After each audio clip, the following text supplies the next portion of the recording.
بسم الله الرحمن الرحيم. خلينا نسمع هذا الصوت النشاز والصوت المقرف. اسمعوا شنو يقول. يعني تليفوني ايفون دروك بس خلي اوضح لك السالفه. اذا ما اسوي دبشه بالصحن الحيدري واجيب تريلا مال بيره واخلي العالم كلها تشرب بيره وتشخ بالشباك، انا مو ابن ابويا. تمام؟ بسيطه. حياكم الله ومرحبا. هذا شخص من تكريت يتوعد بأنه إذا صارت الحكومة عند تكارته، يعني ترجع مرت اللاخ عندهم، فهو راح يجيب بيرة ويخليها بصحن أمير المؤمنين عليه السلام. طبعا هذا الكلام يجرح المشاعر، هذا الكلام يأذي، لكن بالله خلينا نسأل أنفسنا، هل هذا يمثل السنة؟ لا أبدا، هذا لا يمثل السنة. هذا واحد الله سبحانه وتعالى أعمى بصيرته، هذا واحد بقدر الإجرام اللي عنده صار هالشكل. طيب خلينا نسمع هذا المقطع، التفتوا معي. أنا شيعي بس كافر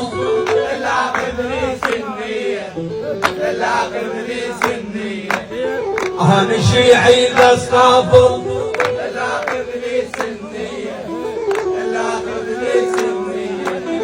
عشق الوحدة من حيهم من أصول اليمية من أصول اليمية.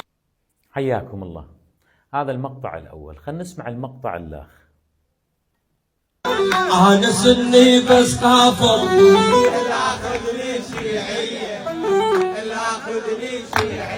والله نفتخر وصلوها. أنا سني بس كافر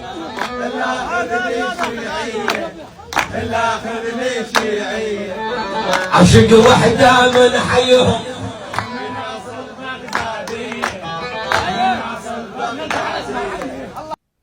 أسعد الله أوقاتكم بكل خير ومحبة وسلام. الفرق كبير جدا بين الإنسان اللي تربى تربية صحيحة وبين الإنسان اللي واقعا الجريمة الفطرية اللي بداخله اللي ما ممكن أن تطلع، هذا الأحقاد والغلو والخروج عن الواقع وغيرها وغيرها. والله لو كان الأمر بيدي، هذا الشاب المحترم، هذا الفنان اللي يدق شوبي، أقسم بالله هذا أخليه صاحب رسالة يفتر في محافظات العراق. ليش؟ لأن بهذا الصوت الصافي، الصوت النقي، هذا يبعث رسالة حقيقية. احنا للأسف الشديد لا القرآن وحدنا، ولا الكعبة وحدتنا، ولا النبي المرسل محمد وحدنا. نعم، لأنه الظاهر الأحقاد هذه الدفينة ما أعرف. وبالتالي هذا مناشدة إلى معالي وزير الداخلية المحترم، معالي الوزير أبو مصطفى المحترم.